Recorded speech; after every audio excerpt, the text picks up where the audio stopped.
Bonjour, c'est Louis. Aujourd'hui, on va voir l'impact astrologique de ce mois de février.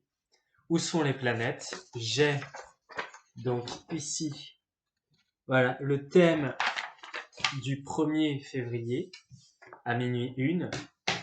Et donc, on va voir ensemble ce que ça signifie pour ce mois et quel est l'impact que ça peut avoir sur chacun d'entre vous selon votre signe. Alors, quel est le message déjà de ce mois au niveau astrologique? Déjà, on a un ascendant en balance, c'est-à-dire que on va spontanément vers une recherche d'harmonie, une recherche d'association avec l'autre, une recherche de beauté, une recherche de paix et de découverte de ce qui nous est inconnu, de découverte de l'autre. Et alors c'est hyper intéressant parce que on a la lune qui est collée à cet ascendant. Ça veut dire que on va aller spontanément vers cette recherche de paix, d'harmonie, et spontanément vers aussi l'expression de ses émotions et peut-être spontanément aussi aller vers le fait de jouer avec son image, la lune, de jouer avec son apparence, avec les messages qu'on peut porter aux autres. Et puis la lune, c'est lié à l'émotionnel, donc ça parle de susciter des émotions. Hein. On a beaucoup dans les thèmes astrologiques de politique, on a beaucoup d'ascendant balance ou de lune à l'ascendant. Donc ici, on a les deux. Donc il y a bien cet enjeu de réussir à trouver un point d'association avec l'autre et aussi de susciter des émotions et de, pourquoi pas, avoir un contact avec un public ou de gérer une image, d'essayer de générer une image, une émotion, quelque chose dans nos relations ou sur un plan plutôt personnel, essayer de rechercher un bien-être, une harmonie et un équilibre avec soi.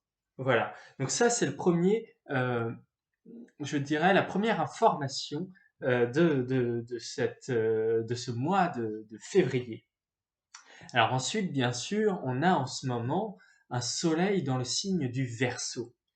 Le Verseau, ça nous parle d'expanser, de multiplier nos relations, nos interactions sociales. Hein. C'est hyper intéressant, le Verseau, parce que c'est un signe qui gère à la fois la notion de règles, de valeurs, et la notion d'innovation et de partage. Et donc c'est un signe qui remet en question ce qui est établi, qui remet en question l'ordre établi et qui ouvre les possibilités. C'est pour ça que c'est un signe lié à la notion de liberté. Et du coup, ici, dans ce mois de février, avec ce soleil en Verseau, eh ben, on a l'idée de justement essayer de s'ouvrir à plus de possibilités et à plus de liberté.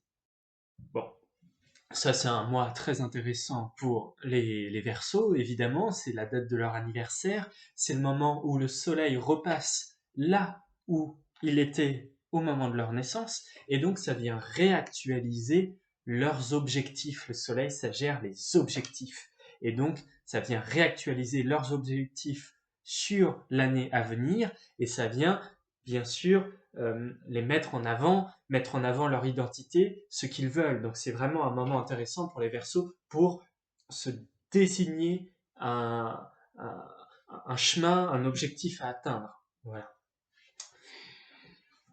Ok, donc la Lune est dans un signe d'air, en balance, le Soleil aussi. Donc les deux sont quelque part dans une proximité au niveau de leur état d'être. Les deux sont dans la volonté de communiquer, de partager, de rechercher de nouvelles idées. Donc ici, on a un mois très intéressant sur le plan de la découverte de nouvelles idées, sur le plan intellectuel. Et effectivement, on a d'ailleurs, si vous voyez ici, voilà, mais c'est pas grave si vous connaissez pas l'astrologie, je vais vous expliquer. On a pas mal de planètes ici dans ce secteur de la communication, des apprentissages et des déplacements. Donc ici, on a vraiment un mois propice à la découverte de nouvelles expériences, pourquoi pas aller au musée, pourquoi pas rencontrer de nouvelles personnes, pourquoi pas se déplacer pour peut-être s'ouvrir l'esprit, ou bien si on cherche du travail, c'est le moment peut-être d'essayer de bouger, d'aller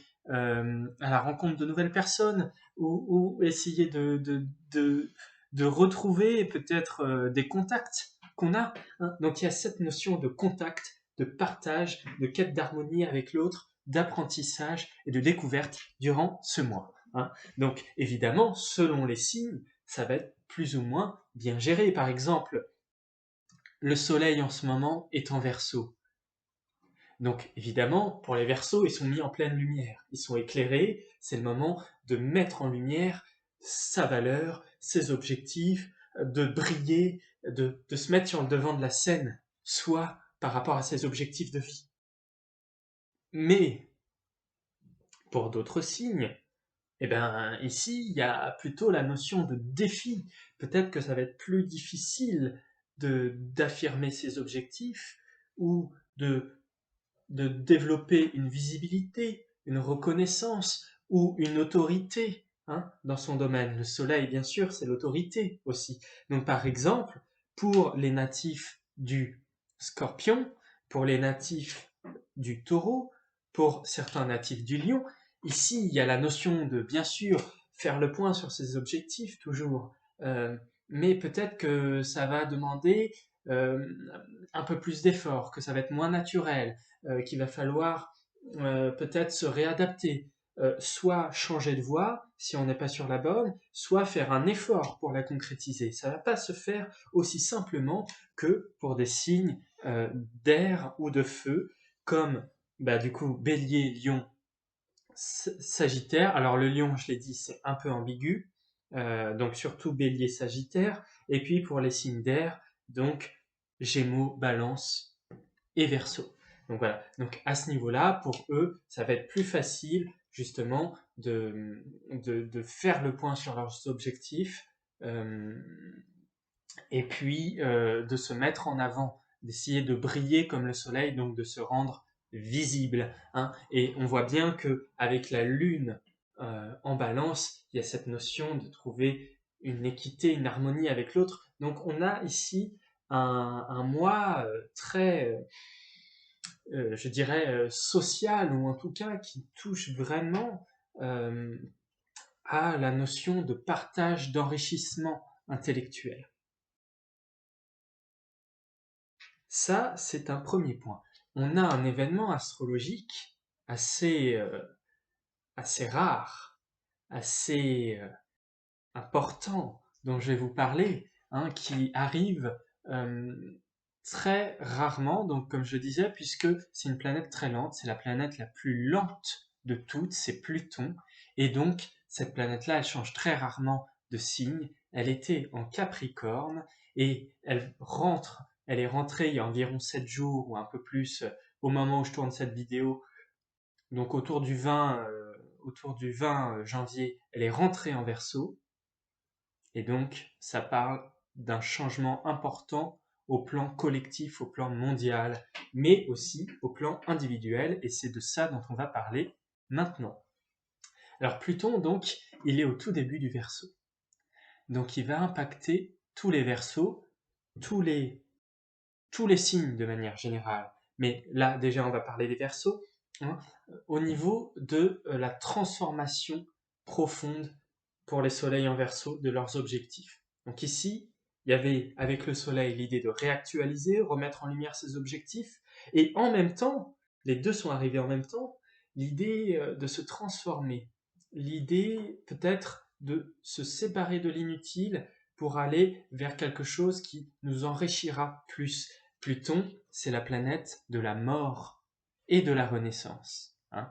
C'est lié au dieu Hadès, le dieu des enfers, qui est sous terre, donc qui régit les choses profondes qu'on a à l'intérieur de nous. Pluton, c'est lié à l'ombre, c'est pour ça que c'est une planète qui agit en profondeur et qui va donc amener un énorme élan de renouveau au plan collectif, mais au plan individuel, dans la transformation de tout ce qui touche. Donc, Pour les natifs du Verseau, pour les natifs du Taureau, pour les natifs du Scorpion, pour les natifs du Lion, ça va être un changement un peu plus bousculant que pour les autres signes.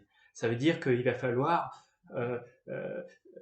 s'adapter, changer en profondeur et peut-être être confronté du coup à des ruptures ou à des challenges dans la mise à jour de ses désirs. Hein. Pour des signes globalement, de façon générale, de feu et d'air, c'est plus simple, notamment pour les béliers, les sagittaires, pour les balances, pour les gémeaux, parce que il va faciliter les transformations qui sont soit déjà commencées, soit qu'on va initier avec cette période-là. Voilà. Donc il va aider à vivre des changements radicaux, des changements profonds où on se retrouve complètement sur un autre chemin que celui qu'on avait envisagé, où on se retrouve complètement différent. En tout cas, c'est ce que je vous souhaite parce que Pluton, quand il est positif et quand on l'utilise bien, c'est un changement profond, radical, mais pour le meilleur. Donc il faut vraiment s'ouvrir à cet élan-là. Hein. Les signes qui vont être moins touchés, ça va être les poissons et les capricornes, mais les capricornes, ils viennent d'en sortir, ils sortent de 20 ans et plus avec Pluton sur leur tête, qui leur ramenait justement une quête d'absolu, des besoins de changer, de vivre des changements profonds dans leur vie. Hein. Donc ça, c'est des signes qui sont un peu moins touchés. Euh, le signe de la Vierge et du Cancer sont aussi un petit peu moins touchés par ça.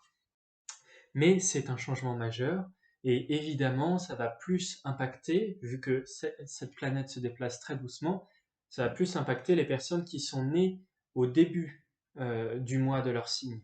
Hein. Donc, par exemple, pour un Gémeaux, plutôt un Gémeaux qui est né le 20 mai que le 18 juin. Hein. C'est-à-dire que son soleil sera au début du signe. Et ben, c'est la même chose pour tous les signes euh, qui sont impactés par cette planète-là. Ça va être les premiers, hein, les premiers à rentrer dans ce signe-là qui vont être impactés. Bon, eh ben déjà c'est assez intéressant, toutes ces challenges, toutes ces énergies pour ce mois de février. On a bien sûr jusqu'en 2025. En 2025, fin 2025, il va y avoir beaucoup de planètes qui vont changer, beaucoup de planètes qui vont évoluer. Mais ici, on a Saturne qui est en Poisson jusqu'en 2025. Et Saturne, ça parle de l'épreuve. Ça parle de se confronter aux règles du réel. Ça parle de ce qui demande du temps, ce qui demande de la persévérance sur le long terme. Donc évidemment, pour les signes qui sont impactés par ce Saturne en Poisson, eh ben, disons que c'est un peu plus difficile. Hein. Notamment les poissons, Saturne est en poisson. Donc ici, il y a la nécessité de Saturne, il va ramener au réel, il va ramener à la nécessité de faire des choses concrètes qui donnent des résultats concrets. Et du coup, parce qu'il est lié aux règles, aux lois, et ben de faire les choses dans les règles pour que ça marche. Et c'est pas forcément facile, par exemple pour les poissons qui sont hyper créatifs, qui peuvent avoir un côté rêveur, d'être comme ça ramenés au réel par peut-être des épreuves ou par des nécessités de travailler. Donc ici, il y a cette idée pour les Sagittaires, les Gémeaux, les Vierges, de se dépasser, de développer vraiment une persévérance de fond, des objectifs de fond long terme, et puis donc de réussir à, malgré son côté, surtout pour les Gémeaux, les Sagittaires et certains poissons, de garder son côté voilà plutôt léger, plutôt voilà qui prend pas forcément tout au sérieux, mais en affrontant les thématiques du réel. Hein. Euh, donc évidemment, c'est plus un challenge pour ces signes-là, alors que pour des signes comme Taureau, Cancer, euh, certaines Vierges aussi, Scorpion et Capricorne, là ça va plutôt aider à amener de la profondeur et aller jusqu'au bout de ce qu'on fait, même si c'est toujours un peu difficile, hein, parce que Saturne, ça parle toujours de travail, ça parle toujours d'effort, ça parle toujours de lenteur, hein.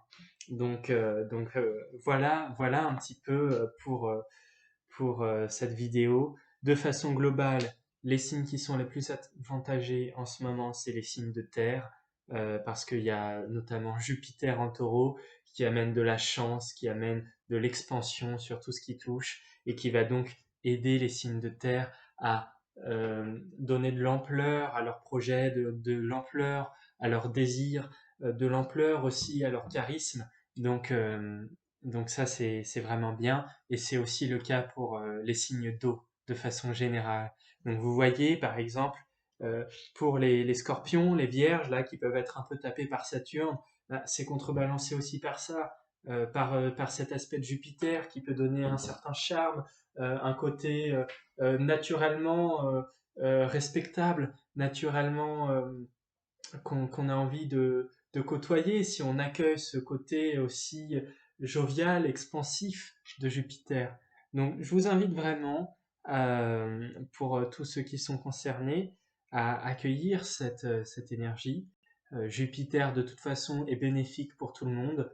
Donc, même pour les Verseaux, les Lions, les Scorpions, il est bénéfique, sauf que pour ces signes-là, il y a un petit challenge par rapport au fait de réguler cette expansion. Peut-être pas en faire trop, hein, pas en faire trop si par exemple on a un soleil en Lion, pas en faire trop, être trop démonstratif tout le temps avec un carré de Jupiter, même si bien sûr il va aider à donner de l'ampleur. Ici, comme c'est un signe de tension, bah, ça peut parler d'excès, hein.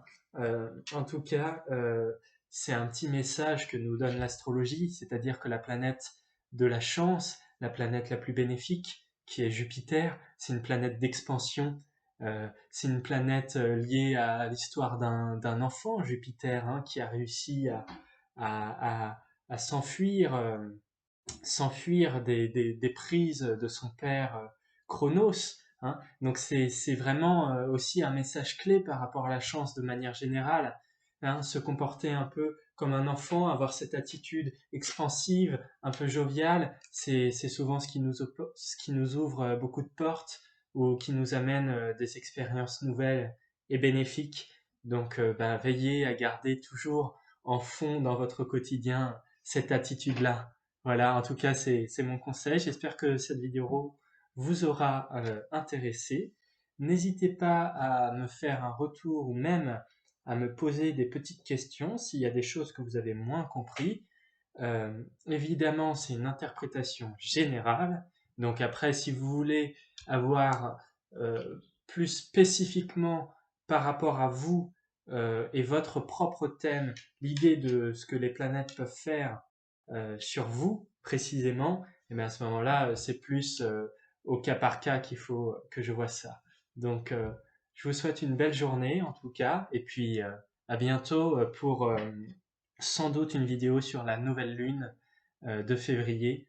La nouvelle lune, c'est toujours une période extrêmement importante parce qu'elle amène elle déclenche quelque chose de nouveau.